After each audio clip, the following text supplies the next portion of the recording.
Great, welcome back. So tonight we had 3 games in the East, at least 3 games in the Eastern time zone, and 2 in the Western. So I thought I'll do the 3 games on the first board and the two games on the second board, because then that way I'm not working on multiple boards at the same time. So there you go. And we had low-scoring games here, and then the West. Well, it was the Wild West tonight. A lot of goals scored. Teams that had trouble scoring must have watched my video today and went, hey, we are having trouble scoring. Let's fix that. And they did. All right, starting off with Boston and Philadelphia. And, I don't know what to say to Philadelphia fans right now. This has to be disheartening. You have to be glad that you're seeing the last of the Bruins for, I would think, a while. Right? This is the 4th meeting already. So early on in this one, the Flyers get a power play. No shots during that power play. McAvoy had a chance to deflect it out. Both teams were holding the chances down, and that was the storyline tonight.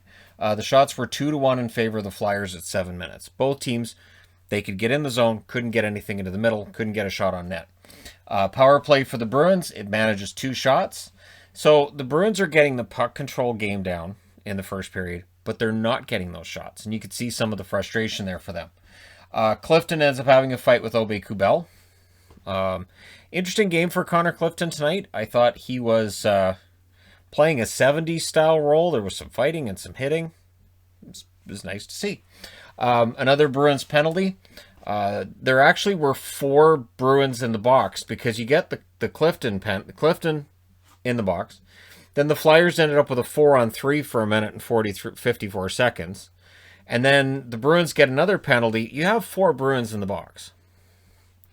4.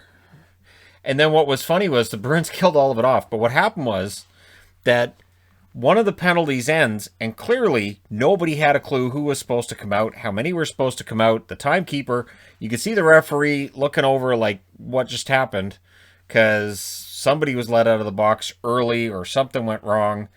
And so you can't call too many men on the ice, because the guy at the box said, off you go.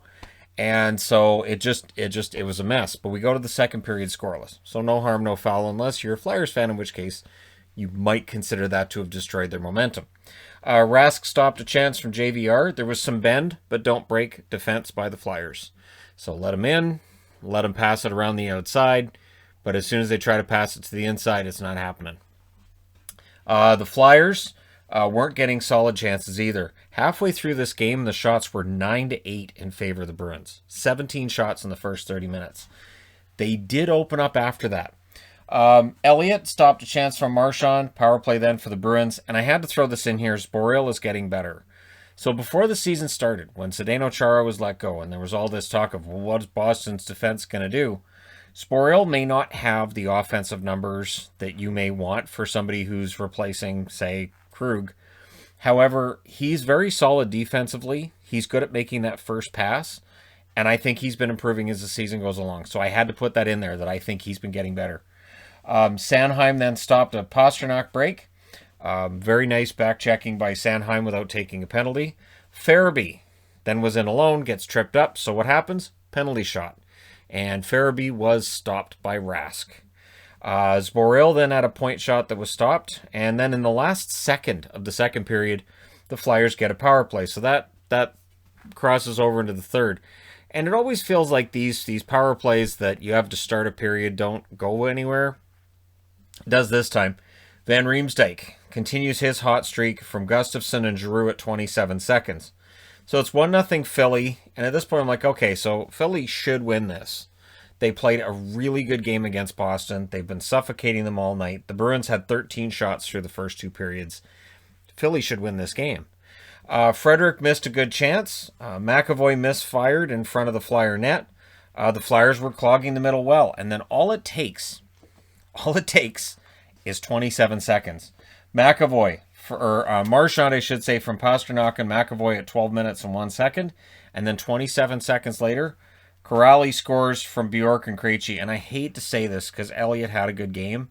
That Corrali goal, with how far out that was scored, Elliott needs to stop that one. So that made it 2-1. Power play then for the Flyers with 3 minutes and 57 seconds left. After the power play was done, they pull the goalie.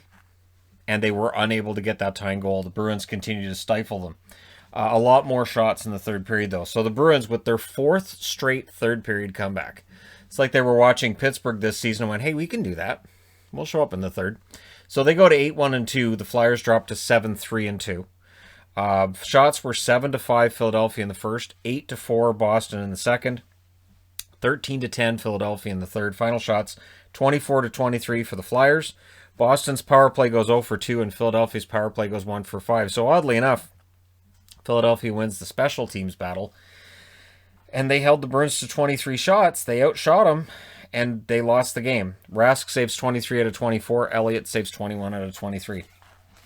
All right, moving along. I'm back to feeling bad for Detroit. I am. And this is, again, Detroit this year, they look like a team that wants the number 1 draft pick. They look like a team that needs the number 1 draft pick. And then you watch Ottawa and you go, they kind of both need the number 1 draft pick. Can you share? So the Bolts get a power play early in this one, and it was the retro reverse Bolts, right? So, they fizzled on their power play. The shots were actually 3-1 for Detroit 6 minutes in. Detroit played very well. Power play then for the Wings, it becomes a 5-on-3. Zadina had a good chance that Vasi denied. And then it's Nemesnikov from Zadina and Merrill at 10 minutes. And the shots were 7-1 in favor of Detroit.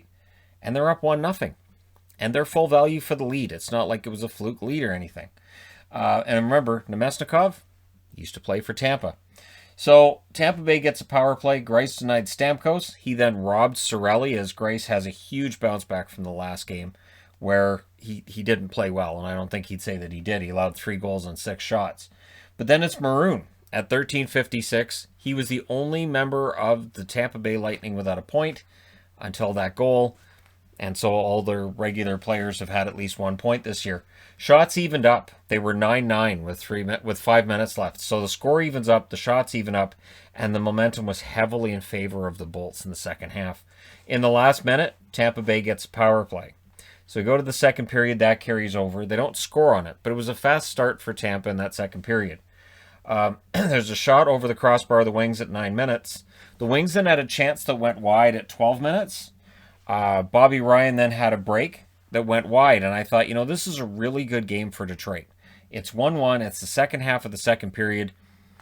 This could go either way, and then it goes Tampa's way. Gaudreau scores from Ruda at 17:29. That makes it 2-1 in favor of Tampa. So all the big names are held off the board. Detroit does a very good job of checking those guys, and Greiss does a great job of stopping them. And they're down 2-1 after 2 periods. But again, Maroon and Gaudreau are the ones that get the goals. So if you're Detroit, you have to be feeling kind of good about your chances here. Third period, Sergachev had a chance that was caught by Greiss. Sergachev, again, snake bit when it comes to getting goals this year. Tampa Bay had a 3-on-2 that was defended very well by the Detroit Red Wings.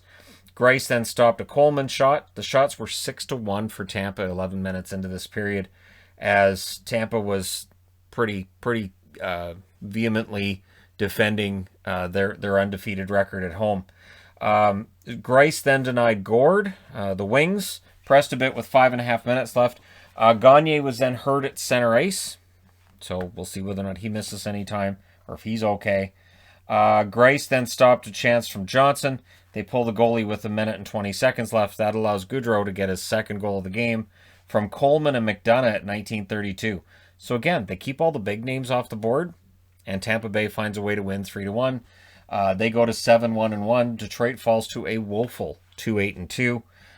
Shots in this one, 14-12 Tampa in the first, 12-9 Detroit in the second, and then 9-4 in favor of Tampa in the third. Final shots, 32-28 for Tampa. Detroit 0-2 on the power play. Tampa Bay 0-3. Greiss saves 29 out of 31. Huge bounce back game for him. Vasilevsky saves 27 out of 28.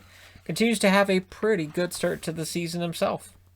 All right, next up, Nashville. This was a lousy game for Nashville, and then when they started playing better, they lose. I don't know how to do this one. So for Florida, they keep the record perfect in terms of they haven't lost in regulation. Juleson was making his debut for the Panthers tonight. He didn't get on the board. Rene was sharp early, and he needed to be because Florida was a shooting gallery in that first period. And then Yossi scores from Sissons and Ellis at 4:04. The Panthers get a power play, and there weren't a lot of power plays in this game, thankfully. There were 5 in this one, 7 in this one, only 3 in this one. So maybe the power plays are starting to come down. Crossbar for Ekholm. The Panthers had a 5-on-2. Now, it was briefly 5-on-2. 2 members of the Preds come back, but it was a 5-on-2 very briefly there. And then it misfired. Because when I see this, I'm like, holy crow, that's all 5 guys. What were Nashville doing up the ice? But they survive it. And then there was another Panthers power play. And up until that point on the power play, Florida had generated 10 shots in their first 2 power plays. And those are their only 2 power plays in the game. They had 10 shots on them. So there was no shortage of opportunities. Just Pekka Rinne was too good tonight. So second period, the Predators allowed 1 shot at 5 minutes. Duclair then had a chance that went wide. I felt kind of bad for Duclair tonight because he had a lot of opportunities that just narrowly missed. You get the feeling he's ready to go on a scoring binge here. Panthers were pressing, and I'm writing it down like they're pressing, they're getting close, and then Barkov scored from Verhaeghe and Tippett at 5:58. Carter Verhaeghe continues this amazing run he's been on. It has been fantastic. Puck hits Haula. He's okay, though. It's just where it hit him. You're like, man, there's not a lot of padding. It was right in the midsection here. The Panthers then pressed with 6 minutes left, and eventually that would bring about another goal. Verhaeghe from Barkov and Uyghur at 15:31, and it was a beautiful cross-crease pass by Barkov. There was absolutely no chance for Rinne on that one. So Verhaeghe with a goal and an assist tonight, Barkov with a goal and an assist, and Tippett had his first point tonight. A lot of boxes getting tipped off if you're a Florida fan. More chances after the goal for Florida. Predators then nearly tied it with 1 minute and 45 seconds left, and the game starts getting chippy. Now, I don't know what it is about Cousins, but Huberdeau's decided he doesn't like the look of his face. Because off the next off the next face-off, after I wrote that on the board, I just put Huberdeau hates Cousins. He just jumped him. That's it. And it's 4-on-4. So apparently the referee agrees with Huberdeau that Cousins has got to go. There was a 3-on-2 for the Panthers that nearly clicked, but we go to the third period with a 2-1 lead for Florida. Post for Ekblad in that period. Panthers pressed. Rinne was the one holding this at 2-1. It honestly, points in this period, it should have been 3-1. Fabro then hits the post, so that post kept them from tying it. Big save for Drieger with 3:52 left, as Drieger has another really good game. At some point, is Florida going to admit our best goaltender's not the guy making $10 million? It's Drieger, because he is the best goaltender again, and he was the best goaltender for parts of last season as well. The Panthers were on their heels. They ended up icing it. There's a goaltender pulled in the last minute. The interesting thing with that was Florida made sure that Rinne didn't leave the net with, I think he was trying to come out with 2 minutes and 20 seconds left, and Florida just kept clearing it. They kept holding on to it. They weren't generating shots, but they were making sure Rinne didn't get to the bench. Haula then had a break that was stopped, and with 8.7 seconds left, Florida takes a penalty to make it a 6-on-4. But they hold on and win this one 2-1. So Florida 6-0-2. Nashville drops to 5-6. They're below 500. Even though in this game they played well after the first. The first period the shots were 20-5 in favor of Florida, and that's not like a bunch of shots from the outside either. Florida had a lot of good opportunities. They were tied in shots at 9 in the second, and then Nashville outshoots them 11-7 in the third. Final shots 36-25 for Florida. Nashville 0-for-1 on the power play. Florida 0-for-2. Rinne saves 34 out of 36, and Drieger saved 24 out of 25. Really good game for Drieger, and now I have to change boards. And we're out to the West, where, well, for Vegas, they have 24 games this year against teams in California. So that's LA, Anaheim, and San Jose. Would anybody be surprised if Vegas wins, say, 20 of them? I wouldn't be surprised if they win 20 of them. And tonight didn't change my mind on that. Haig scores on the first shot of the game for Vegas from Pacioretty and Stone at 50 seconds. And then Vegas had the early chances. They had the momentum. Fleury stopped a chance from Grundstrom. The shots would even up, but the scoring chances didn't. Vegas had the much better shots. Kings had some chances from the outside. Vegas pushes at 9 minutes, and eventually that push results in a goal. It's Stone from Pacioretty and Theodore at 9:32, and then a minute and 8 seconds later, they score again. It's Marchessault from Carlson and Haig at 10:40. William Karlsson had a big night tonight for the Vegas Golden Knights. And there was more than 5 shots there where the Kings had no shots, or more than 5 minutes where the Kings had no shots. I'm pretty sure Vegas had more than 5 shots in that period. And Vegas was blocking shots too. At that point in the game, the block shots were 7-3 in favor of the Vegas Golden Knights. So every part of the game in the first period works for Vegas, and they're up 3-0. Second period, Carlson scores from Marchessault and Haig at 1:35. So again, an early goal from Vegas. I had to be wondering, are we playing the Sharks? Because these early goals in each period, that's something that happens with them against San Jose. Kopitar had a chance that he tipped wide. Peterson was pretty good in relief. He came in after that fourth goal for Jonathan Quick. Power play then for Vegas, it would score. And Cody Glass scores from Carlson Pacioretty at 7:03. So that made it 5-0. And it was only 14 seconds into the power play when they got that goal. Kings then get a power play. There's a late power play in the period for Vegas, who were 1-for-1. They got opportunities from there, but that was the only power play goal they would score.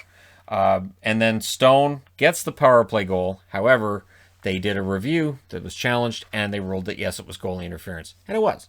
It's not a penalty, but Cody Glass, I believe it was Glass that was crashing into Peterson. Peterson didn't have a chance to make that save, so makes sense. That was goalie interference. And it keeps it at 5-0 going into the third period. Third period, the shots were 2-1 Vegas 5 minutes in, so it was a slow start, exactly what Vegas wants. Just get her done. Vegas got a power play. It had 1 shot, and then Austin Wagner gets on the board from Brown and Mata at 7:47. Vegas gets their 4th power play. They don't score on it. LA then gets their 2nd power play of the game, and on that, it's Dustin Brown from Kopitar and Kempe at 13:33. That made it 5-2, and that's your final score. That's as close as LA would get. The shots were 10-9 LA in the first, 15-12 Vegas in the second, 13-7 Vegas in the third. Final shots, 37-29 in favor of the Vegas Golden Knights. Power plays, LA 1-for-2, Vegas 1-for-4. Quick saved 6 out of 10 shots, so rough night for him. Peterson saved 26 out of 27. I've been advocating for Peterson to be the starter in LA. I really think that time has arrived. Fleury, 27 saves on 29 shots, the other end of the rink. And Fleury has allowed, I think, 5 goals in his last 4 starts, including this one. He's been pretty good. That Marc-Andre Fleury guy, he might have a good future in the NHL. I know, making crazy predictions, right? All right, next up, and the last game of the night, San Jose and Anaheim. And this one ends up going to a shootout. And honestly, games between teams in California end up being way more ridiculous fun than they should be when you're watching teams that neither of them look like they're playoff teams, but some of the sloppy hockey that happens can be a lot of fun, and that's kind of the case tonight. Now, Patrick Marleau tonight was passing Ron Francis on the games played list. He's now 1 behind Jágr. He's 35 games behind Gordie Howe, for anybody keeping track. So Marleau will likely reach Howe as long as they play 35 more games. See, we're at 9. Should be able to get at least 35 more games. And then Marleau passes Gordie Howe. And then we can put to bed any discussions of whether or not you're allowed to pass Gordie Howe's game record, which was a discussion with Jágr, which is just silliness. Early chances for the Sharks in this one. In fact, 4 minutes in, the shots were 7-0 in favor of San Jose. Yeah, Anaheim was slow to wake up in this one. Their first shot was at 5.5 minutes into the period. Vlasic held Grant out in close, and then Nieto would score from Sorensen and Himilevsky at 12:50. That was a nice tip off of a good Sorensen pass by Nieto. So it's 1-0 San Jose. Ducks fourth line pressed with 4.5 minutes left. Sharks get a power play, and Gibson makes a big save on Gregor. So we go to the second period with it 1-0 in favor of San Jose, and they were a much better team in the first. That reverses in the second period. Early on, the Ducks get a power play. The Sharks would kill it. They get a power play of their own. Long stretch then without a whistle. And then Henrique scores from Grant and Terry at 10:03. So Henrique, who's been rumored to be on the trade block and not happy and all this. Maybe that'll help.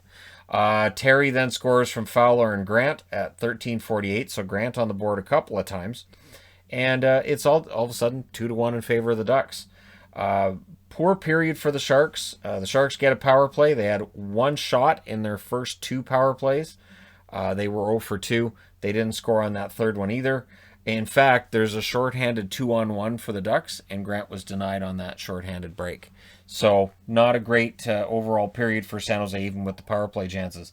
Comtois would then score from Raquel at 18 minutes and 22 seconds as Maxime Comtois continues this really good season that he's been having. On a team that struggles to score, Comtois makes it work. Great pass from behind the net by Raquel. You do have to wonder, though, I think it was Vlasic that blew the coverage there, what Vlasic was thinking, because it's his guy that scores the goal. Hertl was then guilty of a turnover in the last minute, so that made it interesting as Anaheim almost made it 4-1, but it's 3-1 entering the third period. And early in the third period, Couture scores from Kane and Burns at 39 seconds, but the Ducks get a power play. Well, then Evander Kane scores shorthanded at 2:06. So this game has suddenly turned, and it's tied. And then Burns scores from Donato at 8 minutes and 4 seconds. And if you're tuning into this game after turning it off after the second, going, well, that game's done, and then you turn in after Burns scores, and you're going, what's going on? Yeah, that's about it. But again, this is California. It's the Wild West right now. Crossbar then for the Ducks, but they would score to tie it again. Comtois scores the second of the game from Rowney and Lindholm at 11 minutes and 33 seconds. So Rowney continues to put up assists. It's what he's been doing this year. Lindholm gets on the board as well. Then there's a 2-on-1 and Hertl hit the crossbar. And Hertl was looking skyward because he had a lot of net to look at, and he hit the crossbar instead. The Ducks then pressed with 2.5 minutes left, but we're going to overtime. In overtime, Gibson denied Kane as both teams had some good chances. Anaheim had a bunch. And then with 2:27 left, Anaheim gets the power play. So that definitely helped them get a bunch of chances. The 4-on-3, but San Jose's penalty kill holds. So we go to the shootout, and in the shootout, the Ducks make no mistake here. They get 2 goals on 3 shots. Donato, LeBanc are the ones that score. And with Anaheim failing to score on their first 2 shots, there's no point in having that third for Anaheim because it's over. So the shootout win for San Jose, big win for them. They go to 4-5, and for the Ducks, they drop to 4-5-3. The Kings are 3-5-2. Vegas is 6-1-1. So if you're following along with the West, it looks like all 3 California teams right now are in trouble, which we probably saw coming. And with Arizona also below 500, yeah, that's basically how we thought this would probably end up going. LA was the one that I thought might push Minnesota, maybe push Minnesota out, but I don't think that's going to happen. Anyways, the shots in this one were 17-8 San Jose in the first, 13-3 Anaheim in the second, 11-8 Anaheim in the third, and 5-2 Anaheim in the overtime. Final shots 37-30 in favor of the Ducks. Martin Jones saved 33 out of 37. He played well. And Gibson saved 26 out of 30. His stats have started to suffer over the last couple of weeks. And so that's kind of how things work with Gibson. He starts out with really good stats, and then the defense in front of him usually lets him down. And you end up with kind of pedestrian stats by the end of the year. Both teams were 0 for 3 on the power play. If you're curious about how much time we have left in this season because of everything going on, if they finish it when they're supposed to on May 8th, we have 90 days left in the regular season, which is about 3 months, and 66 days left until the trade deadline, which is a little over 2 months. So if you want an example of just how compact things are, that'll tell you right there. All right, I have to do the preview for tomorrow tonight because we have an early game tomorrow, and then, of course, on Sunday, it's Super Bowl Sunday, so all of the hockey games are early, and they're done early. So, going to have some fun with that. Probably will have a live stream tomorrow. I'll figure out a time. And for people who are on Patreon and the Zoom call thing, I'll be figuring out the time probably later tonight and posting that. All right. Thank you guys so much for all your support. Let me know your thoughts regarding these games in the comment section below. As always, don't forget to hit like and subscribe if you're browsing your way through. You just happened upon this video. And hey, thank you guys so much for all your support. I'll talk to you again soon.